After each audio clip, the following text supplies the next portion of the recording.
the finest furniture destination of Tamil Nadu, Newman's Furniture and Homestyle, Coimbatore. தமிழகத்திலேயே மிகப்பெரிய நீளமான பாலம் ரூபாய் 1621 கோடி செலவில் கோவை அவினாஷி சாலையில் அமைய உள்ளது.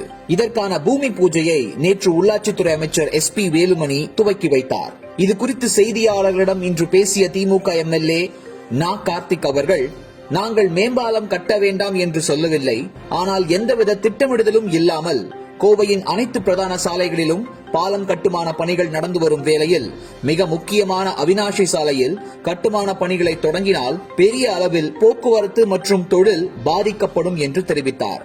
இந்த மேம்பாலங்கள் அடுத்த நூற்றாண்டுகளுக்கும் மக்களுக்கு பயன்பட வேண்டும். அப்படிப்பட்ட இந்த மேம்பாலங்களை அவசர கதியில் சுய லாபத்திற்காக எந்தவித திட்டமிடலும் இல்லாமல் செயல்படுத்தினால் அவசர கதியில் அமைக்கப்பட்ட காந்திபுரம் மேம்பாலம் போல மக்களுக்கு எந்த ஒரு பயனும் இல்லாமல் போய்விடும் என்றார். மேலும் அவர் பேசுகையில், இந்த துக்ளக் ஆட்சியில் சரியான திட்டமிடம் இல்லாமல், தொலைநோக்கு பார்வை இல்லாமல் கோவை மாநகராட்சி பகுதியில் ஒரே நேரத்தில் அவினாசி சாலையிலும் திருச்சி சாலையிலும் அதை போலவே உக்கடத்திலிருந்து பொள்ளாச்சி செல்லக்கூடிய சாலையிலும் மேம்பால பணிகளை தொடங்கினால் கடுமையான போக்குவரத்து நெரிசலில் மக்கள் ஊர்ந்து செல்லக்கூடிய ஒரு நிலைமைதான் இருக்குமே தவிர போக்குவரத்து நெரிசலிலிருந்து மக்கள் பறந்தா செல்வார்கள் என்பதை நான் இந்த நேரத்தில் கேட்டுக்கொள்ள விரும்புகின்றேன். கோவை மாநகராட்சி பகுதியில் பார்த்தால் ஏற்கனவே 2006ஆம் ஆண்டிலிருந்து 2011ஆம் ஆண்டு வரை திராவிட முன்னேற்ற கழகத்தினுடைய ஆட்சி தமிழ்நாட்டில் நடைபெற்றுக் கொண்டிருந்த பொழுது தமிழ்நாட்டின் முதலமைச்சராக இருந்த முத்தமிழறிஞர் எங்களது தலைவர் கலைஞர் அவர்களும் அன்றைய துணை முதலமைச்சர் அன்பிற்கினிய தளபதி அவர்களும் இந்த மாநகராட்சி பகுதியில் பொதுமக்களுடைய போக்குவரத்து வசதிக்காக பல்வேறு இடங்களில் மேம்பால பணிகளை அதற்குண்டான அரசாணைகளை பிறப்பித்தார்கள். ஏற்கனவே நான் ஒரு பதிவை சொல்ல விரும்புகின்றேன். ஏற்கனவே கோவை மாவட்டத்தில் இருக்கக்கூடிய 36க்கும் மேற்பட்ட முக்கியமான ரயில்வே கடவு உயர்மட்ட மேம்பாலங்கள் திமுக ஆட்சியில் கொண்டு வரப்பட்டவை தான். அதே மாதிரி அவினாசி சாலை 6 வழிப்பாதை, ஓப் காலேஜில் இருக்கக்கூடிய மேம்பாலம், அதே போல் உக்கடம் புறவழிச்சாலை, உக்கடம் மேம்பாலம், வடகோவை மேம்பாலம், தண்டுமாரியம்மன் கோவில் மேம்பாலம், ஒண்டிப்புதூர் மேம்பாலம், இது எல்லாமே திமுக ஆட்சியில் கொண்டு வரப்பட்டது. ஆனால் அதற்கு பிறகு 36 மேம்பாலங்கள் திமுக ஆட்சியில் கட்டப்பட்டிருக்கின்றன. இவைகளுக்கெல்லாம் பிறகு 2010ஆம் ஆண்டு SIHS காலனி, அதாவது LC4 ரயில்வே உயர்மட்ட மேம்பாலமும், LC5 நீலிகோணாம்பாளையம் ரயில்வே உயர்மட்ட மேம்பாலமும், LC6 ஓப் காலேஜ் பகுதியில் விளாங்குறிச்சி தண்ணீர் பந்தல் உயர்மட்ட ரயில்வே மேம்பாலமும், அதே மாதிரி பீளமேடு ரயில்வே உயர்மட்ட மேம்பாலம், அதை போலவே ஆவரம்பாளையம் கணபதி உயர்மட்ட ரயில்வே மேம்பாலம், அது LC9. இது போன்ற மேம்பால பணிகளை அன்றைக்கு திமுக ஆட்சியில் தலைவர் கலைஞர் அவர்கள் அரசாணை பிறப்பித்தார்கள். கிட்டத்தட்ட பார்த்தீங்கன்னா சுமார் 10 ஆண்டுகள் ஆகிறது. அதாவது 2011ஆம் ஆண்டு அதிமுகவினுடைய ஆட்சி வந்தது.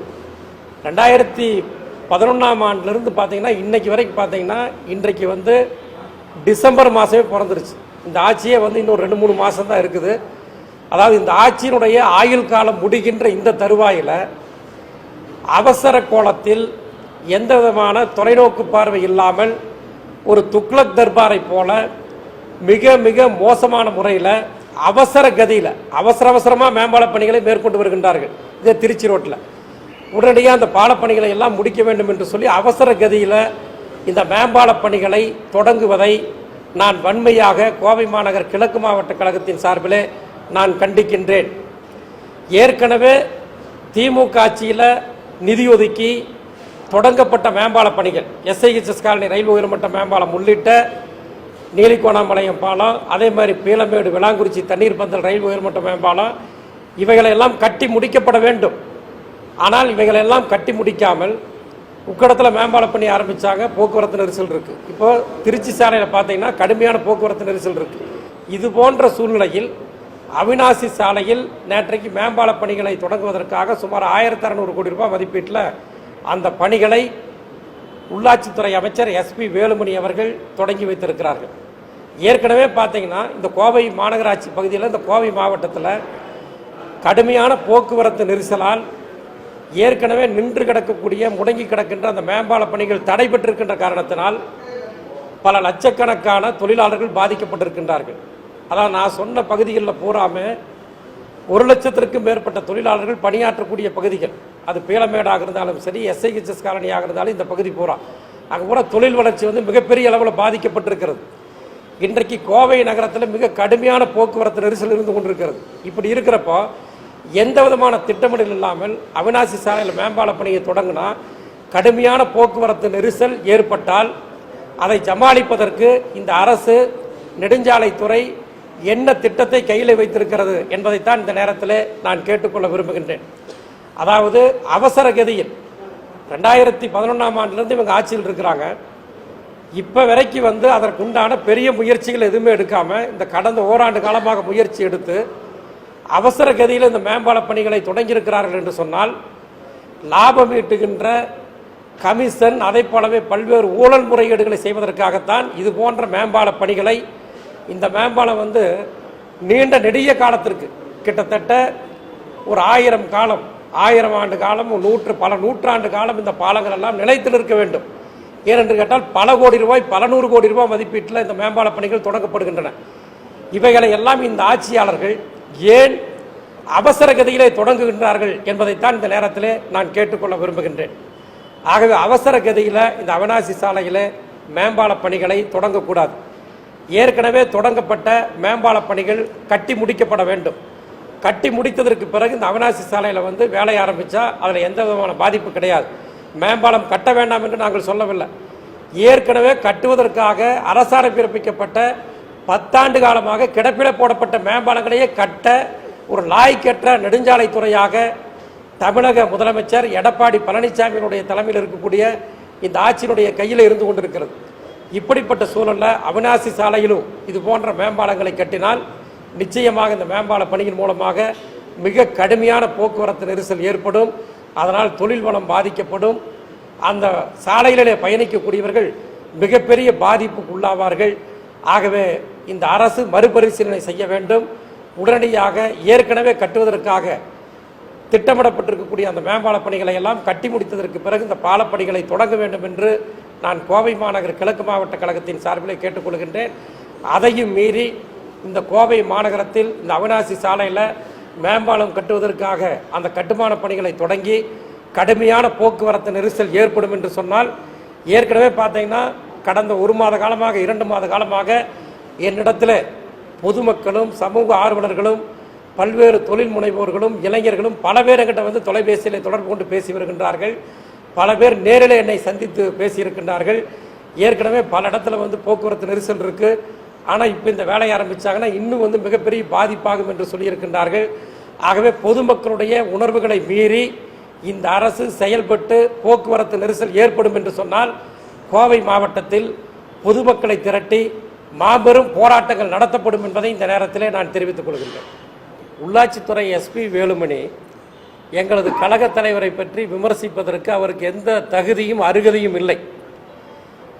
உள்ளாட்சித்துறை வேலுமணி என்று சொன்னாலே இன்றைக்கு சாதாரணமாக கோவை மாவட்டத்தில் மட்டுமல்ல, தமிழகம் முழுவதும், உலகம் முழுவதுமே பார்த்தீங்கன்னா உள்ளாட்சித்துறை என்று சொன்னாலே ஊழல் துறை என்று சொல்லுகின்ற அளவுக்கு வந்து அந்த துறை வந்து ஊழலில் நாற்றமடித்து கொண்டிருக்கிறது. அதாவது பேரே வந்து ஊழல் மணின்னு தான் சொல்கிறாங்க எல்லா இடத்துலையுமே. யாரை கேட்டாலும் பொதுக்கூட்டத்தில் பேசுகிறப்ப கூட, அதாவது இந்த கோவை மாநகராட்சி பகுதியில் அவர் வந்து செய்கின்ற, அவர் தொடங்கி வைக்கக்கூடிய அனைத்து பணிகளுமே வருமானம் ஈட்டக்கூடிய, லாபம் தரக்கூடிய பணிகளை தான் தொடங்கி வைக்கிறார். நான் ஏற்கனவே பல முறை ஊடக நண்பர்களை சந்திக்கும் பொழுதும் பல அறிக்கைகளும் நான் கொடுத்துருக்கின்றேன். அதாவது எந்த பணிகளுமே வந்து தரமாக இல்லைங்க. ஸ்மார்ட் சிட்டி இருக்குது. ஸ்மார்ட் சிட்டியில் சீர்மிகு நகரத்தில் பார்த்தீங்கன்னா இன்றைக்கு வந்து 998 கோடி ரூபாய்க்கு வந்து பல வேலைகள் நடப்பதாக சொல்கிறாங்க. முதலமைச்சர் வந்து 6 மாத காலத்துக்கு முன்னாடி சில பணிகள் முடிந்ததாக பொதுமக்களுடைய பயன்பாட்டிற்கு திறந்து வச்சார். இதே வந்து வாலாங்குளத்திலையும் பெரிய குளத்திலையும் தொடங்கி வச்சார், திறந்து வச்சார்.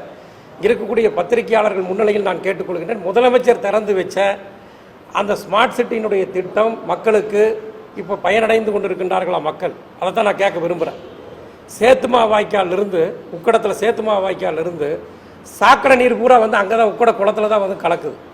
அந்த உக்கட அந்த குளமே வந்து நாறிட்டு இருக்குதுங்க. நான் நேரடியாக போய் பார்த்தேன். அதே மாதிரி பார்த்தீங்கன்னா வாலாங்குளத்துலேயும் அதே மாதிரி நிலைமை தான். அது மட்டும் இல்லை, வாலாங்குளத்தில் குளங்களுடைய நீர்நிலைகளை ஆக்கிரமிப்பு செய்யக்கூடாதுன்னு சொல்லி உச்சநீதிமன்றமே ஆணை பிறப்பித்திருக்கிறது. ஆனால் அங்கே பார்த்தீங்கன்னா சாலையினுடைய அளவு குறைக்கப்பட்டிருக்கிறது, நீர்நிலையினுடைய குளத்தினுடைய அளவு குறைக்கப்பட்டிருக்கிறது. அதே மாதிரி வணிக நோக்கத்தோடு கடைகளை வந்து கட்டுறதுக்கு பூரா பழைய கண்டெய்னர் வாங்கிட்டு வந்து கடை போட்டு வச்சிருக்கிறாங்க வாலாங்குளத்தை சுற்றி. ஆகவே உள்ளாட்சித்துறை அமைச்சரை பொறுத்த மட்டில் அவர் வந்து 10 ஆண்டுகளுக்கு முன்பு எப்படி இருந்தார், இப்பொழுது எப்படி இருக்கிறார், எல்லாமே எல்லாத்துக்குமே தெரியும். ஆகவே அவரை பொறுத்த மட்டில் அதாவது கமிஷன் நோக்கத்தோடு தான் செயல்படுகிறாரே தவிர இங்கே இருக்கக்கூடிய மக்களுக்காக அவர் எந்த பயனும் பண்ணல. கோவை மாநகரத்தில் இருக்கக்கூடிய அனைத்து சாக்கடைகளும் நாறிக்கொண்டிருக்கின்றன. எந்த நீர்வழித்தடங்களும் தூர்வாரப்படவில்லை. அதே மாதிரி நொய்யல் ஆற்றங்கரையில் பார்த்தீங்கன்னா அந்த புனரமைப்பு பணின்னு சொன்னாங்க. அந்த புனரமைப்பு பணி பூரா தான் தோன்றித்தனமாக எந்த விதமான தரமான கட்டுமான பொருட்கள் பயன்படுத்தப்படாமல் அந்த பணிகள் நடந்து கொண்டிருக்கின்றன. அது மட்டுமல்ல, அவருக்கு வேண்டியவருக்கு தான் ஒப்பந்தமே கொடுக்கிறார். அவருடைய பினாமிகள், அவருடைய உறவினர்கள், இவர்களுக்குத்தான் வேலுமணி ஒப்பந்தமே கொடுக்கிறார்.